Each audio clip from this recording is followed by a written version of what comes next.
যে জঙ্গলে বাস করত ওই জঙ্গলে রাজা সিংহ আইন বানিয়েছিল, এই জঙ্গলে কেউ একে অন্যকে শিকার করবে না, তারা সবাই মিলেমিশে বসবাস করবে। কিন্তু শিয়াল ছিল ভীষণ দুষ্ট, সিংহের এই আইন সে মানত না, তাই সে যখন তখন যাত্রার সাথে চালাকি করত বাকি শিকার করার জন্য।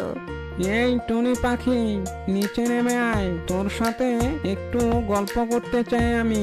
অনেক দিন হয়ে গেল কারোর সাথে ভালো মন্দ গল্প করি না।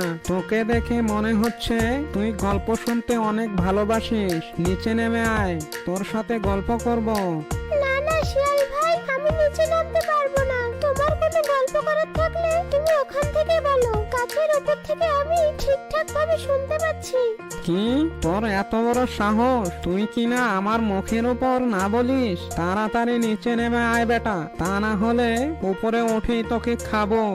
আমি জানতাম দুষ্ট পাজি শিয়াল, তোর মনের মধ্যে কোনো না কোনো খুব মতলব আছে। তা না হলে তুমি আমাকে নিচে নামতে বলো কেন? আমি কখনোই নিচে নামবো না। আর তুমি কিনা এই জঙ্গলের থেকে শিকারের কথা বলছো? তুমি জানো না মহারাজ সিংহ কি আইন বানিয়েছে? তোর ওই মহারাজের আইন মানার সময় আমার কাছে নেই, বুঝলি? তোর ওই মহারাজের জন্য আমি না খেয়ে থাকবো নাকি? তবে তুই নিচে নামবি নাকি আমি উপরে উঠছি? দাঁড়া। তাহলে ঠিক আছে, তোমার যদি ক্ষমতা থাকে তাহলে তুমি গাছের উপরে উঠে আমাকে শিকার করো, তারপর তুমি আমাকে মজা করে খেও। তবে রে বেটা, দাঁড়া, আমি এক্ষুনি গাছে উঠছি, আর গাছে উঠে তোকে কিভাবে চিবিয়ে চিবিয়ে খাবো তুই তাই দেখিস। এই কথা বলে শিয়াল গাছে ওঠার জন্য অনেক চেষ্টা করলো, কিন্তু শিয়াল কি কখনো গাছে উঠতে পারে নাকি? শিয়াল গাছে উঠতে ব্যর্থ হয়ে সেখান থেকে চলে গেল। এই শিয়ালটা তো দেখছি বড্ড বার বেড়ে গেছে, ওর উপর নজর রাখতে হবে। উল্টাপাল্টা কিছু দেখলেই মহারাজ সিংহের কাছে গিয়ে নালিশ দিতে হবে। ওকে না এই শান্তিপূর্ণতা জঙ্গলে অশান্তি করতে যাচ্ছে। টুনিকে শিকার করতে না পেরে শিয়াল গেল জঙ্গলের মাঠে। সে সেখানে গিয়ে ঝোপের আড়ালে লুকিয়ে থাকলো আর দেখতে লাগলো জঙ্গলের মাঠে কে এসেছে ঘাস খেতে। আরে বাহ, এ তো দেখছি বিশাল বড় একটা ছাগল একাই এসেছে জঙ্গলের মাঠে ঘাস খেতে। আশেপাশে তো আর কাউকে দেখতে পাচ্ছি না, কিন্তু ওকে শিকার করাটা সহজ কথা নয়। ওকে গিয়ে কথার জালে ফেলে পোষ মানাতে হবে, তারপর সে যখন উল্টো দিকে ঘুরবে তখনই ওর গলা কামড়ে ধরতে হবে, তাহলে এই বেটাকে আমি শিকার করতে পারবো। তারপর ঝোপের মধ্যে নিয়ে একে আমি 5-7 দিন বসে বসে খেতে পারবো। এই বলে শিয়াল সোজা গেল ছাগলের সামনে, আর ছাগল বলল, আরে শিয়াল, কি ব্যাপার? আজকে তোমাকে এই জঙ্গলের মাঠে দেখলাম, তা তুমিও আজকাল জঙ্গলের মাঠে ঘাস খাওয়া শুরু করেছো নাকি? এই জঙ্গলের ঘাস কিন্তু খুবই সুস্বাদু। আরে হ্যাঁ ছাগল, আমিও তো ঘাস খাই। মহারাজা সিংহ আইন বানিয়েছে এই জঙ্গলে একে অপরকে কেউ শিকার করতে পারবে না, এই জন্যই তো সব মাংসাশী প্রাণীরা ঘাস খায়। তুমি কি জানো না? জানি বলেই তো আমি এই জঙ্গলের মাঠে প্রতিদিন ঘাস খেতে আসি। কেউ আমাকে কিছু বলে না, আর কেউ আমাকে শিকার করতেও পারবে না। মহারাজের আইনের কারণে এখন আমরা পুরোপুরি সুরক্ষিত। হ্যাঁ, একদমই ঠিকই বলেছো তুমি। তা তোমার সাথে কথা বললাম, কিন্তু তোমার পিছনে এটা কি? ওর সাথে তো পরিচয় করিয়ে দিলে না। এবার আমি তোমার আসল মতলব বুঝতে পেরেছি শিয়াল। তুমি কি জানো, মহারাজ যেদিন থেকে আইন বের করেছে তার পরের দিন থেকে আমি একা একা সব জায়গায় যাই। আমার সাথে আমি কাউকে নেই না, কারণ আমি জানি আমি নিজেই সুরক্ষিত। আমার পিছনে কেউই নেই। আমি যেই পিছনে ঘুরবো আর সুযোগ পাওয়ার সাথে সাথেই তুমি আমার গলা কামড়ে ধরবে, ঠিক না? নিজের ভালো চাও তো এখান থেকে চলে যাও, তা না হলে আমি আমার শিং দিয়ে গুঁতো দিয়ে তোমার পেট ফুটো করে দেব। কি এত বড় কথা? তুমি কিনা আমাকে অপমান করলে? তবে তুই মনে রাখিস ছাগল, তোকে যেদিন আমি সুযোগ পাবো সেই দিনই তোকে আমি শিকার করে ফেলবো। এখনকার মতো চলে যাচ্ছি আমি। ছাগলকে এই কথা বলে শিয়াল সেখান থেকে চলে যায়। দুষ্ট শিয়াল ভালোই ফাঁদ পেতেছিল আমাকে শিকার করা, কিন্তু আমি ওকে কোনো সুযোগ দেইনি। এখন থেকে আমার চোখ কান খোলা রাখতে হবে। এই রকম অনেক প্রাণীরা আছে যারা মহারাজ সিংহের আইন মানে না, ওদের থেকে দূরে থাকতেই হবে আমাকে। শিয়াল এক পর্যায়ে গেল নদীতে পানি পান করতে। তখন সে দেখতে পেল নদীতে একটা হাঁসকে শিকারের জন্য শিয়াল একটি ফাঁদ পাতলো।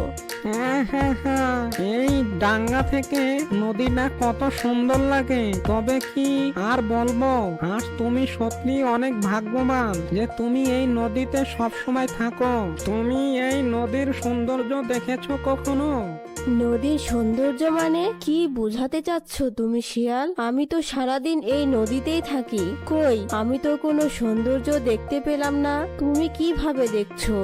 আরে বোকা হাঁস, নদীতে নেমে থাকলে কি আর তুমি নদীর সৌন্দর্য দেখতে পাবে নাকি? এই জন্য তোমাকে ডাঙায় উঠে আসতে হবে। আমার জায়গা থেকে দেখো নদীটাকে, বুঝতে পারবে যে তার মধ্যে কত সৌন্দর্য লুকিয়েছে। তাই নাকি? আচ্ছা দাঁড়াও, আমি ডাঙায় উঠে আসছি, তারপর দেখি নদীতে কত সৌন্দর্য আছে। শিয়ালের ফাঁদে পড়ে হাঁস পানি থেকে ডাঙায় চলে আসলো।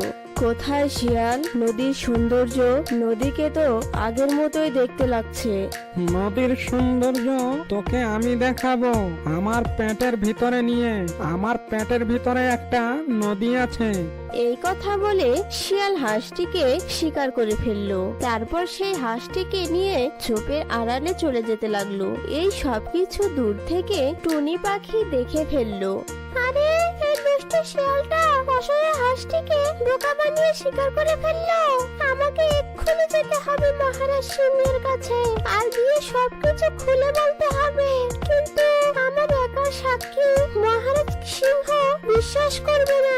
আমাকে যেতে হবে ছাগলের কাছে, কারণ শিয়াল এর আগেও ছাগলকে শিকার করার চেষ্টা করেছিল। আর দেরি না করে জলদি জলদি ছাগলের কাছে যাই। এই বলে টুনি ছাগলের কাছে গেল।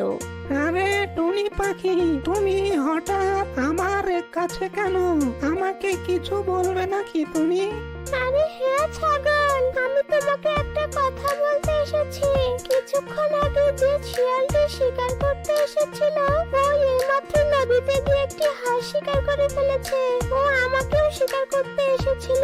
চলো আমরা মহারাজা সিংহের কাছে যাই আর বিচার দেই, তা না হলে ও সুযোগ পেলে আমাদেরকেও শিকার করে ফেলবে। তুমি ঠিকই বলেছো, চলো আমরা দুজনে মহারাজের কাছে যাই আর গিয়ে সব ঘটনা খুলে বলি। ছাগল ও টুনি চলল মহারাজ সিংহের কাছে। মহারাজ সিংহ তার গুহার সামনেই ছিল। ছাগল আর টুনি একে একে মহারাজ সিংহকে সবকিছু খুলে বলতে লাগলো। মহারাজ, আপনি আমাদের নিরাপত্তার জন্য এই জঙ্গলে একটা আইন বানিয়েছিলেন। এক পশু আর এক পশুকে হত্যা করতে পারবে না, কিন্তু একটা শিয়াল সে আইন মানে না। সে কিনা আমার কাছে এসেছিল শিকার করতে, কিন্তু আমি ওকে ভয় দেখিয়ে তাড়িয়ে দিয়েছি। কিন্তু ও যাওয়ার আগে বলে গেছে ও নাকি সুযোগ পেলেই আমাকে শিকার করে ফেলবে। হ্যাঁ মহারাজ, ওই শিয়াল আমাকেও শিকার করতে এসেছিল, কিন্তু আমাকে ও ছাগলকে শিকার করতে না পেরে সে গিয়েছিল নদীতে, আর নদীতে গিয়ে একটি নিষ্পাপ হাঁসকে শিকার করে ফেলেছে। আমি নিজের চোখে দেখে এসেছি। আপনি এর একটা বিচার করুন মহারাজ।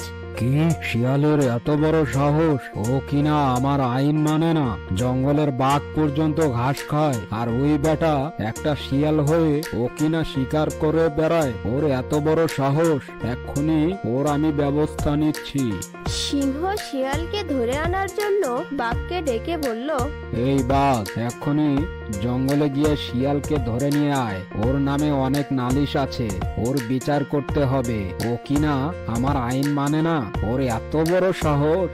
সিংহের হুকুম পাওয়া মাত্রই বাঘ বেরিয়ে পড়ল শিয়ালকে ধরার খোঁজে। বাঘ এক পর্যায়ে শিয়ালকে সিংহের কাছে নিয়ে আসলো। কিরে বেটা শিয়াল, এত বড় সাহস? তুই কিনা আমার জঙ্গলে থেকেই আমার জঙ্গলের আইন মানিস না? তোকে এক্ষুনি আমি মেরে ফেলার হুকুম দিচ্ছি। মহারাজ, আমাকে ক্ষমা করে দিন। আমার অনেক বড় ভুল হয়ে গেছে। আমি বুঝতে পারিনি যে আপনি জঙ্গলের পশু পাখিদের রক্ষার্থে এই আইন বানিয়েছেন। এখন আমি বুঝতে পেরেছি। দয়া করে আমাকে প্রাণদণ্ড দিবেন না, আমাকে বাঁচার সুযোগ করে দিন। তুই যখন তোর ভুল বুঝতে পেরেছিস, তোকে আমি প্রাণদণ্ড দিচ্ছি না। তবে হ্যাঁ, এই জঙ্গলের সব প্রাণীদেরই শিক্ষা হওয়া উচিত। তোর এই ভুলের জন্য তোর লেজে আমি আগুন ধরিয়ে দিব। তোর লেজ পুড়ে যাবে। তাহলে তোকে দেখলে সবাই বুঝতে পারবে যে তুই কত বড় অন্যায় করেছিস। সিংহের কথা মতো শিয়ালের লেজে আগুন ধরে দেওয়া হলো। তারপর শিয়াল ওই জ্বলন্ত লেজ নিয়ে সেখান থেকে দৌড়ে পালিয়ে গেল। শিয়ালের লেজ পুড়ে গেল। এভাবে ওই জঙ্গলের মহারাজ সিংহের কোনো আইন অমান্য করা হলে মহারাজ সিংহ তাকে অনেকভাবে শাস্তি দিত, কারণ সে ওই জঙ্গলের প্রাণীদের রক্ষা করতে চাইতো, যেটি একটি রাজার বড় ধর্ম ছিল। তো বন্ধুরা, কেমন লাগলো আজকের গল্প? যদি গল্পটি ভালো লেগে থাকে তাহলে অবশ্যই সাবস্ক্রাইব করুন আর পাশে থাকা বেল বাটনটি ক্লিক দিয়ে রাখুন। আর অবশ্যই লাইক, কমেন্ট, শেয়ার করতে ভুলবেন না।